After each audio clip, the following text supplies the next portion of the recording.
Picture this for a second. You're sitting in your favorite chair, sipping your coffee, thinking about how this year's Christmas is finally going to be peaceful. No big dramas, no chaos, just the cozy holiday you've been waiting for. Then your phone buzzes. It's a message from your daughter-in-law.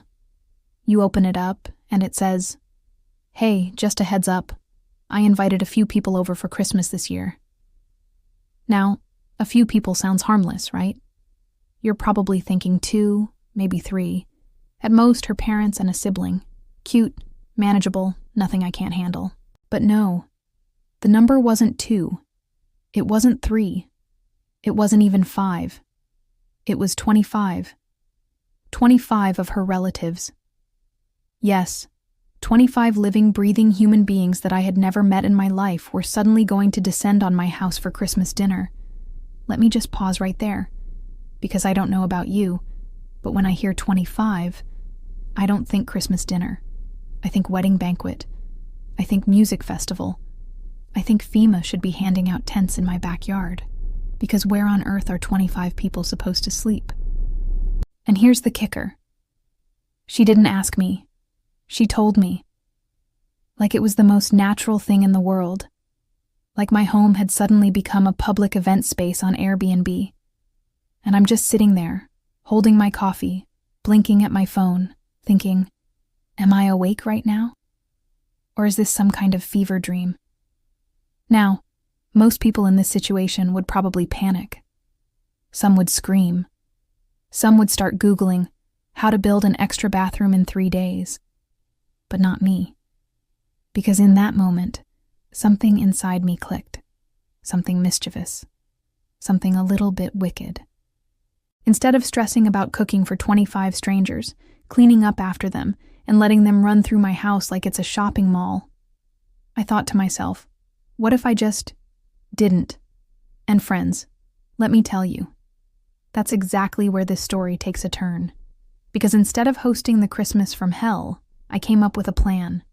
A plan so simple, so sneaky, and honestly, so satisfying, that to this day, I still chuckle every time I think about it. So buckle up, because if you've ever had your holiday hijacked by family, or been volunteered for something you never agreed to, you're going to love how this one ends. Trust me, nobody saw it coming. You know, Christmas used to be my favorite holiday. Always has been. I'm 74 years old, and I've seen more Christmases than I can count. But every single year it still feels magical. The lights, the smell of cinnamon and pine, Bing Crosby humming in the background. It's the one time of year where the world feels a little softer, a little kinder. And let me tell you something else about me. I am not one of those people who loves chaos during the holidays. I don't need a 10-foot tree or a herd of reindeer in my front yard. I like things simple. I like things quiet.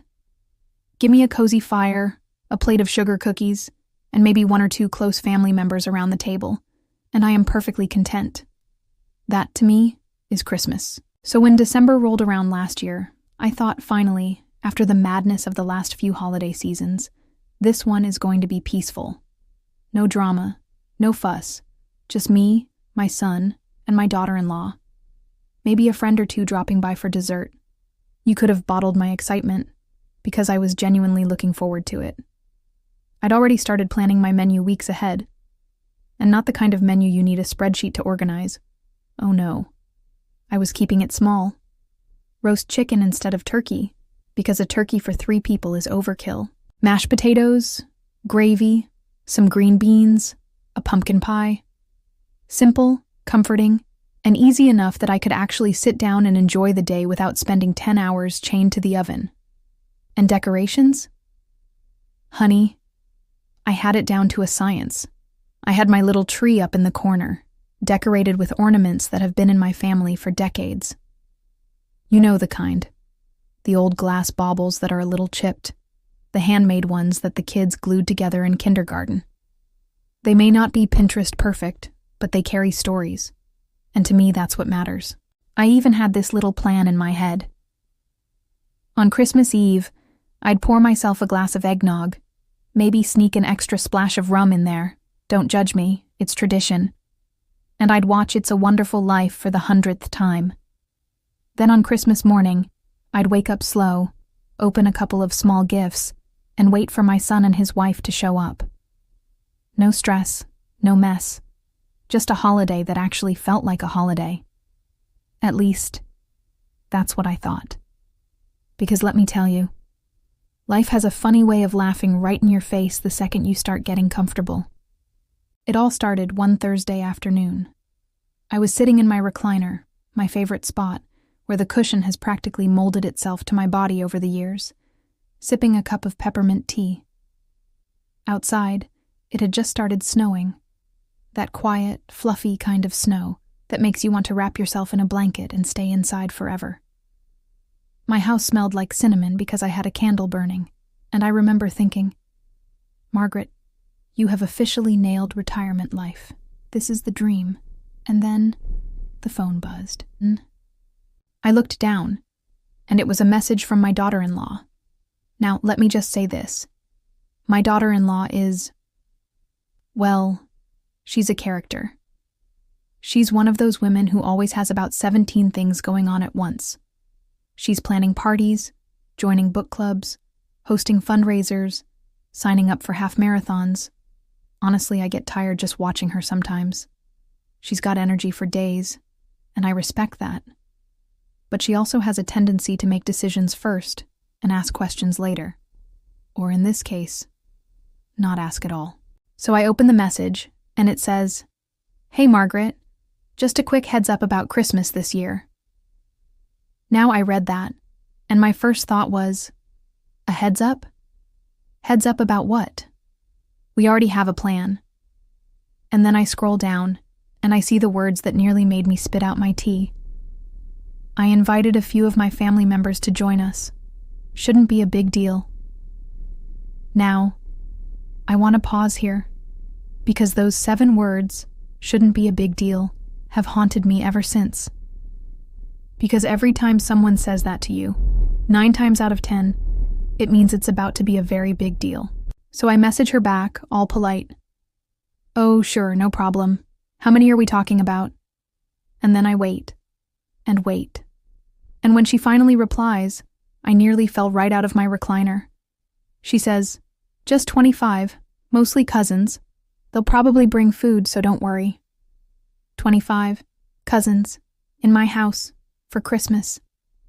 Now, let me put this in perspective. My entire house, from the front door to the back porch, is about 1,400 square feet. Cozy, comfortable, perfect for me.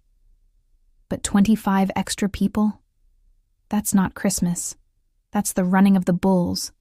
That's an evacuation drill. That's a fire marshal's nightmare. I just sat there staring at my phone, trying to process what I'd just read. I thought maybe it was a typo. Maybe she meant 2.5. Maybe 2 adults and 1 kid. But no, she meant 25 full-grown, loud, hungry adults. And here's the kicker. She didn't ask. Not once. She didn't say, would it be okay if...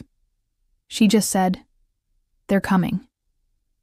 Like I had already signed up to be the hostess of the year, when all I wanted was a quiet little Christmas with my chicken and my pumpkin pie. And right then and there, sitting in my recliner, peppermint tea going cold in my hand, I realized something. This Christmas wasn't going to be the peaceful, cozy holiday I'd been dreaming of. Not if I played along. Not if I said nothing. But here's the thing about me. I may be 74, but I'm not a pushover. And the more I thought about it, the more I started to smile, because I knew exactly what I was going to do. And trust me when I say, nobody, and I mean nobody, saw it coming. Now, after I got that message from my daughter-in-law, I just sat there staring at my phone like it had grown a second head. I mean, come on. 25 people? Who even has 25 relatives they actually want to spend time with? The more I thought about it, the more ridiculous it became. 25 people means 25 plates, 25 sets of silverware, 25 napkins. Do you know how many napkins that is? That's not dinner. That's a wholesale order from Costco. And don't even get me started on the bathroom situation. I've got one full bathroom and a tiny powder room downstairs. That's it. 25 people sharing that? Honey, somebody's bladder was going to lose. And it wasn't going to be mine. But the part that really sent me over the edge was the audacity. The boldness. Not a, Margaret, would you mind if we hosted Christmas here? Not a, do you think this would work? Nope. It was straight up. Hey, heads up, they're coming. Like I was supposed to just smile, roll out the red carpet, and start baking pies like Martha Stewart on steroids. So I sat there for a minute, stewing. I could feel my blood pressure creeping up. I even talked out loud to myself, because sometimes when you live alone, you just gotta get it out. I said, Margaret, what in the sweet name of Santa Claus are you gonna do? I considered a few options. Option 1, throw a fit, call my son, scream, threaten to cancel Christmas altogether. But that's not me. I don't like yelling, and honestly, that would only give them more fuel to call me difficult. Option 2, go along with it. Play the good hostess, smile politely while 25 strangers trample through my home, eat my food, and probably spill red wine on my beige carpet. But every fiber of my being screamed no to that one. Because let's be real, you give in once, and it sets a precedent. Next thing you know, I'd be hosting Easter, 4th of July, and cousin whoever's birthday bash. And then, my friends, came option 3. The one that made me chuckle to myself. The one that, the more I thought about it, the bigger my grin got. Option 3 was simple. Don't be there. That's right. Let them come. Let them pile into my house like it's Times Square on New Year's Eve. But instead of me running around cooking and cleaning and refereeing bathroom schedules, I'd be somewhere else. Anywhere else. Now, here's where I have to confess something. I've always had a mischievous streak. Not mean-spirited, but I do enjoy a good gotcha moment. And the more I pictured my daughter-in-law's face when she walked into my house with her 25 relatives, expecting me to be in the kitchen basting a turkey, only to realize I wasn't even there. Oh, it was priceless. Absolutely priceless. But before I committed to the plan, I needed to think it through. Because pulling off a disappearing act like that isn't easy. You've got to time it right. You've got to make sure nobody suspects. And you've got to cover your tracks so they don't hunt you down like a Christmas fugitive. So I started making mental notes. First question, where do I go? Now I could have stayed at a friend's house, but that would be too easy. Too close. They'd just call and guilt trip me into coming back. No, I needed distance. I needed an alibi. I needed something so convincing that they couldn't argue with it. And then it hit me. Travel. I would take a trip. I'd pack a little bag, book myself a getaway, and while they were all crammed into my house like sardines, I'd be sipping wine in peace somewhere sunny. The more I thought about it, the more it felt right. This wasn't running away. This was reclaiming my Christmas. But I didn't just want to escape. Oh no. I wanted to make it sting a little. I wanted to make a point. Because sometimes, you've got to teach people a lesson in boundaries. And trust me, nothing sets a boundary like 25 people staring at an empty kitchen with no food, no hostess, and no clue. Now, let me tell you, once I got the idea in my head, it was like a fire was lit under me. I went from stressed to giddy in about 10 minutes flat. I even laughed out loud, sitting there in my recliner. I thought, Margaret, you evil genius, you've cracked the code. But I'll be honest with you. There was also this tiny little voice in the back of my head whispering, what if this backfires? What if they never forgive you? And for about 5 seconds, I felt a pang of guilt. Because after all, this was my family. But then I remembered something. Family is a two-way street. Respect goes both ways.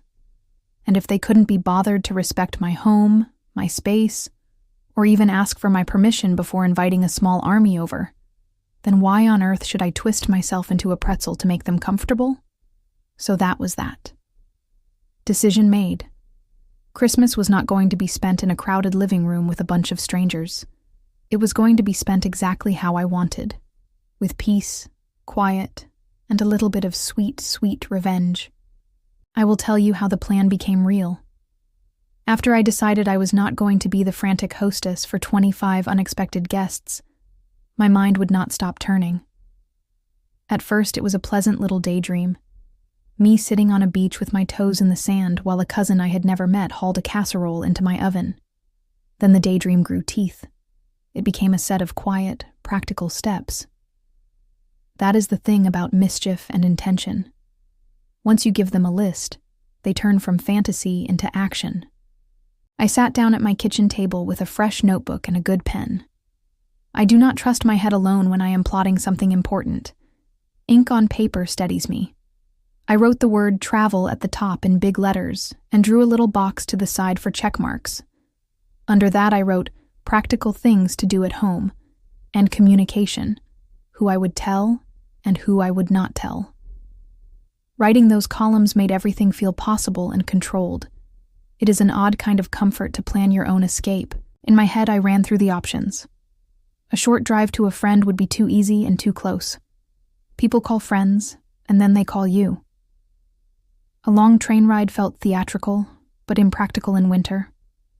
What I wanted was distance enough to be believable, and close enough so I could return if there was a real emergency. I imagined a place that smelled of pine and cinnamon, or perhaps something warmer, with sunlight and a shop that sold handmade scarves. I did not name the town aloud because part of the joy was how it would surprise them. The unknown made the plan sweeter. I opened a travel site and began to look at brochures online the way others read novels. I examined guest houses and small inns and seaside cottages. I considered weather, accessibility, and how easy it would be to get there without fuss. I did not want something ostentatious. I wanted a little haven where I could breathe. A place with a friendly innkeeper, a warm bed, and the quiet hum of a town that liked to take its time. The more I read, the more my imagination painted scenes of myself sitting by a window with a cup of tea, while the rest of the world tried to manage a Christmas circus without me. Booking the trip felt deliciously audacious. I chose a date that aligned with their arrival and a return that gave me a respectful distance. I selected a room that had a fireplace and promised a morning tray of fresh rolls. I paid for the reservation and printed the confirmation. I placed the confirmation in my notebook beside the check marks. That single printed page made everything feel real. It is surprising how much power a small rectangle of paper has. It changes a thought into a fact. At the same time, I made a careful plan for the house. I did not want the place to look abandoned. That would be suspicious and cruel. I wanted it to look like a thoughtful host had prepared in advance and then had to step away for a proper reason. To that end, I made a shopping list, but a modest one. I bought a casserole dish and placed it in the freezer with a neat label. I left a pot of soup in the slow cooker with a note on the lid that read, "First aid for hungry guests. Heat and serve."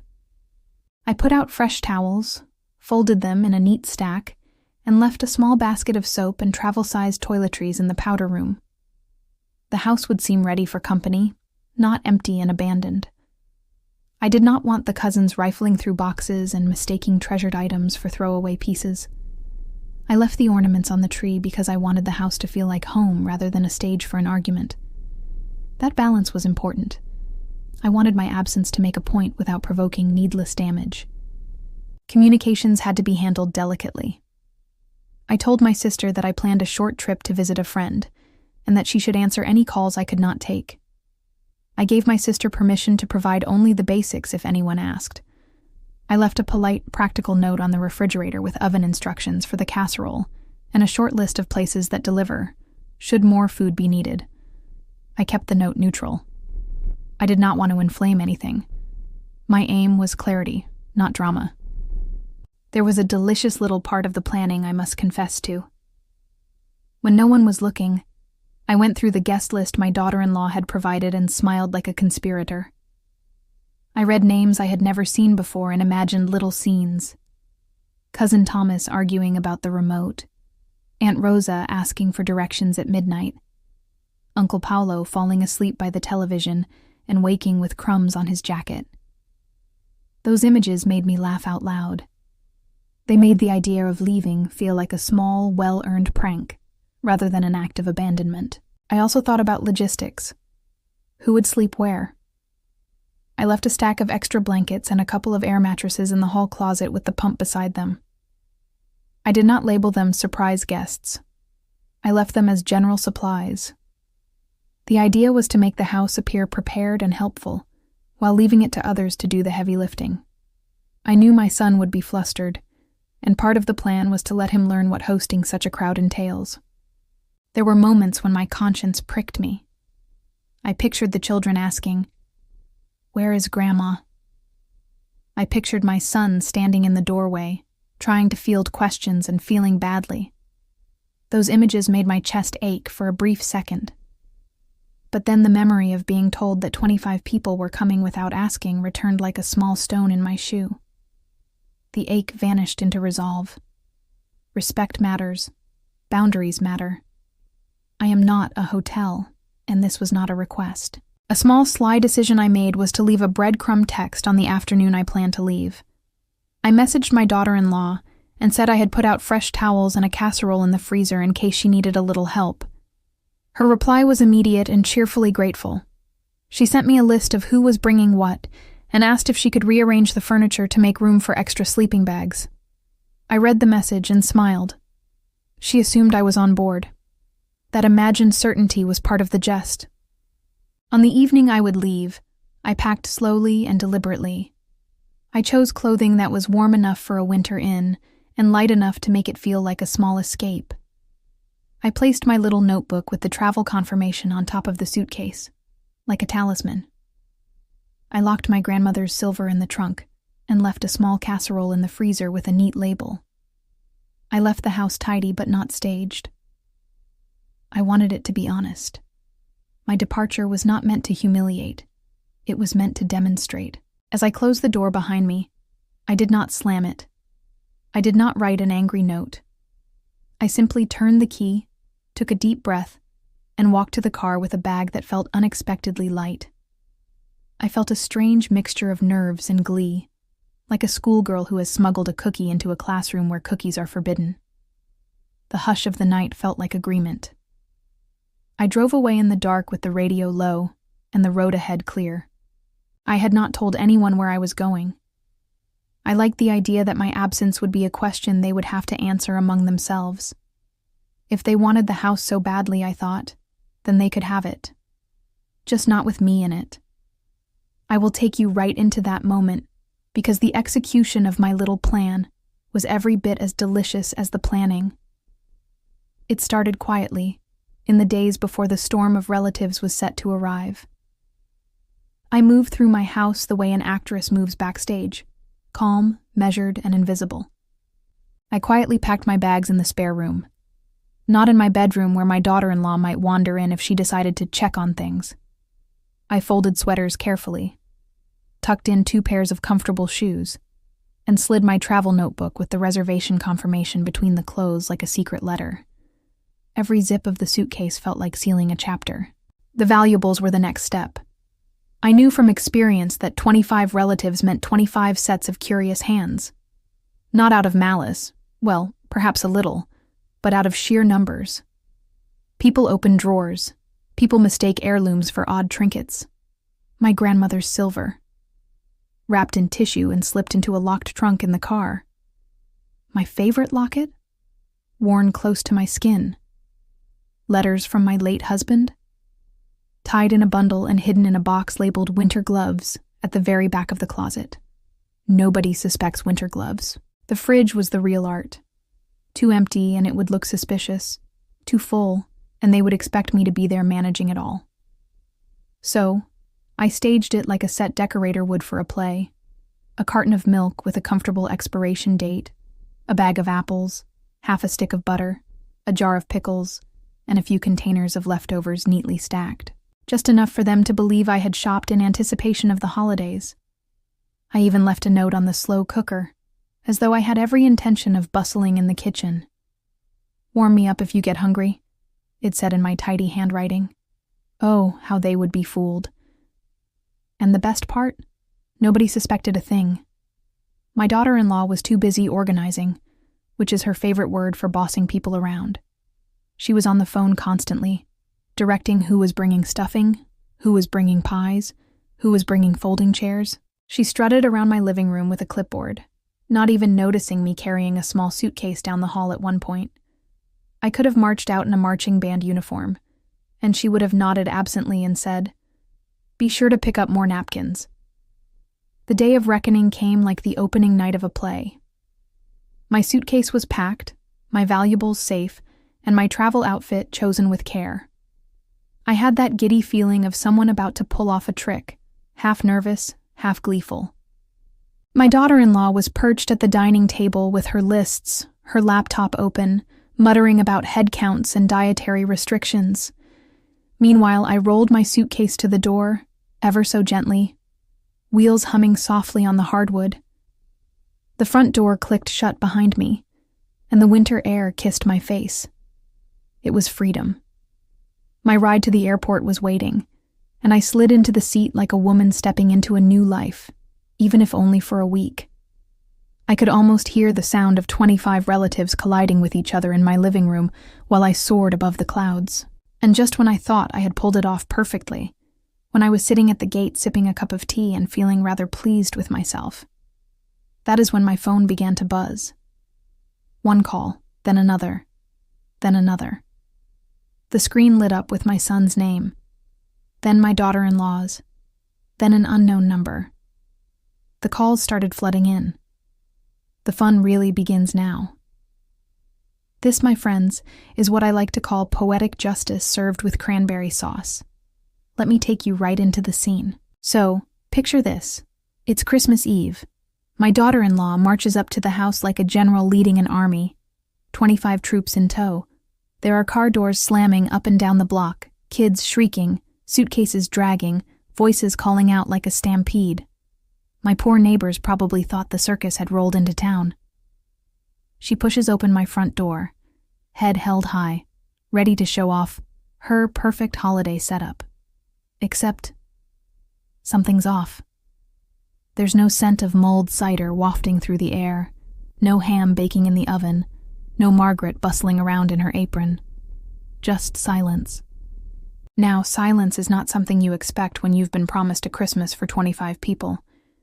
Silence is unsettling. Her mother pipes up, "Where's Margaret?" Her cousin lugs in a cooler and says, "Should we put this in the kitchen?" Another relative looks around at the bare counters and says, "Wait, where's the food?" And then the realization hits them. Not only am I not there, nothing is ready. No bed set up, no tables extended, no casseroles warming in the oven. The perfect Christmas headquarters they were promised is just my regular house, staged with a half-empty fridge and a note on the slow cooker like a wink from me across the miles. This is when the comedy begins. Imagine 25 people trying to make sense of it. Aunt Carol pulls open the fridge and sees a sad bag of apples and one jar of pickles. This is it?" she sputters. Meanwhile, the kids discover the plate of Christmas cookies I left on the counter, and before anyone can stop them, they've devoured every last one. That was their Christmas feast. 10 sugar cookies and some apple slices. Then comes the bedding crisis. With no sleeping arrangements, people are crammed together like sardines. 2 cousins are bickering over a single sleeping bag. Someone tries to claim the couch but gets elbowed out, and Uncle Jerry ends up on a yoga mat with a throw pillow that smells faintly of lavender. And in the middle of it all, there's my son, bless him, sweating bullets. He's trying to save face, muttering, "I'm sure Mom will be back any minute. Maybe she just stepped out." Except the hours drag on, and every time his phone buzzes with another ignored call from me, his voice gets tighter. "She must have, gone to the store." Yeah, the store. The relatives don't look convinced. By the time dinner rolls around, the organizer herself is in full meltdown mode. My daughter-in-law has 25 mouths to feed and nothing but pickles and butter to work with.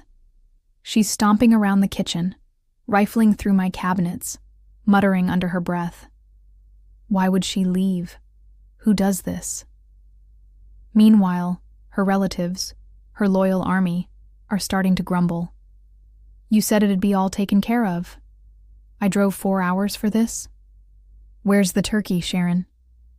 Oh, the sweet sound of her losing control of her own invasion. And let me tell you, the beauty of it all was knowing that every time someone asked, "Where's Margaret?" the answer hung in the air like a Christmas carol. Not here, darling, because she wanted the party, but she forgot one thing. Every party needs a host, and without the queen of the castle, all she had was chaos, cookies crumbs, and a house full of cranky relatives. And me? Well, I was at 35,000 feet, sipping ginger ale, grinning like the cat who ate the canary. Oh, this is the part where the curtain rises on Act 2, the confrontation. Let me walk you through it as if you were sitting right next to me with a cup of tea, because when I tell you it was deliciously awkward, I mean it. So, I get back from my little Christmas escape. My suitcase is rolling behind me, my cheeks are still warm from sunshine, and my heart is lighter than it's been in years. I walk through the door, humming to myself, and the very first thing that greets me is the mess. Oh, honey, the mess. Wrapping paper crumpled in corners, a faint gravy stain on my tablecloth, a pile of unwashed dishes in the sink like a sculpture of chaos. And the smell? Stale cookies mixed with too much perfume. It was as if Christmas itself had exploded in my living room. Now, old me, the Margaret who used to bend over backward, might have sighed, rolled up her sleeves, and started scrubbing. But new Margaret? Fresh off her trip, glowing, recharged. I just stood there with a little smirk and thought, worth it. Enter the daughter-in-law. Oh, she was waiting for me, arms crossed, jaw clenched, eyes sharp enough to cut through steel. Margaret, she snapped, how could you do this? You abandoned us. You abandoned family traditions. Now, I could have snapped back. I could have let my voice rise and given her the lecture of a lifetime. But instead, I stayed calm. I set my suitcase down, took off my coat, and looked her right in the eye. Family traditions? I said, soft but steady. Traditions involve family, not an army of strangers who never even call me the rest of the year. What you brought here wasn't family. It was a circus. And oh, you should have seen her face. She opened her mouth, closed it, opened it again like a fish out of water. Her voice cracked as she tried to rally. But we wanted a big Christmas. We wanted memories. I nodded, still calm.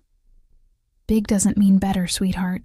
Memories aren't made by cramming 25 bodies into one house and calling it love. Memories are made by sitting around the tree, laughing, talking, actually being together. Do you even know how many names I had to learn from your guest list? Half of them didn't even say hello to me. There it was. The generational clash in plain sight. Her version of Christmas, loud, chaotic, Instagram-worthy, full of people to impress. My version, quiet, meaningful, simple, full of love. We were two women standing in the same messy kitchen, speaking two completely different languages. And let me tell you, the tension was thick enough to carve with a butter knife.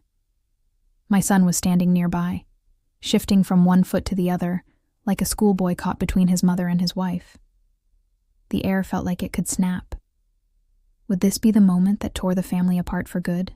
But here's where I had a choice, to escalate, or to stand my ground without breaking the bridge completely. I took a deep breath, looked her square in the eye, and said, I'm not angry. I just made a choice for myself.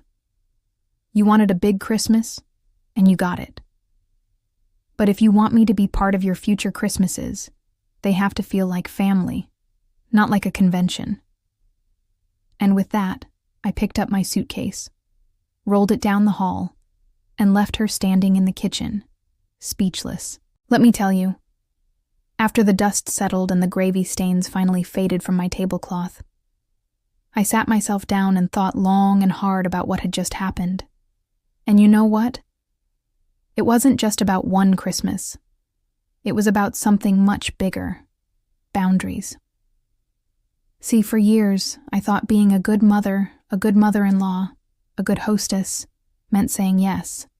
Yes to extra chairs, yes to extra mouths, yes to bending until my back nearly snapped in half. But this little escapade of mine taught me that saying no isn't selfish. It's survival. Boundaries aren't walls that shut people out. They're doors that you choose when to open and when to close. And let me tell you, closing that door and hopping on a plane was the best boundary I've ever set. I also learned that sometimes the sweetest revenge doesn't involve shouting matches or slamming doors. Sometimes the best revenge is simply living your best life. While my daughter-in-law was running around my kitchen trying to feed relatives with pickles and cookies, I was stretched out on a lounge chair, sunglasses on, sipping something with a little umbrella in it. That wasn't just a vacation. That was victory. And here's the kicker. You don't always have to fight back. You don't have to go toe-to-toe, word for word. Sometimes the smartest move is simply to remove yourself. Walk away. Roll your little suitcase right out the door and let the chaos collapse without you. I didn't have to raise my voice once. The silence of my absence said everything. Now, I want to leave you with a bit of humor, because life's too short not to laugh at the madness. If anyone ever tries to bring people into your house for Christmas without asking, just remember this little piece of wisdom. There are planes, trains, and buses with your name on them. And trust me, the view from the window seat is a whole lot better than the view of cranky relatives fighting over sleeping bags in your living room. So the lesson? Protect your peace, set your boundaries, and never be afraid to choose joy over obligation. And that, my friends, is how one Christmas turned from a battlefield into a personal victory. I did not raise my voice. I did not throw a fit. I simply chose peace. And here's the thing. Family should mean love, respect, and balance. Not steamrolling, not guilt-tripping, not piling expectations onto one person until they break. When you stand firm and set boundaries, you are not pushing people away. You are teaching them how to treat you. Now I know I am not the only one with a story like this. That is where you come in. I want to hear from you. Yes, you. Drop your holiday horror stories down in the comments. Maybe it was a turkey that went up in flames. Maybe it was relatives who overstayed their welcome. Or maybe, just maybe, it was something so outrageous that you too had to pull a disappearing act like I did. This community is built on sharing real, honest experiences, and your story might just make someone else out there feel a little less alone. And let me leave you with this little wink of wisdom. Whether your Christmas this year is merry and bright, or loud and chaotic, just remember, you always have options. You do not have to host the circus if you do not want to. Sometimes, the best gift you can give yourself is a one-way ticket out of the madness. Trust me, it fits perfectly under the tree.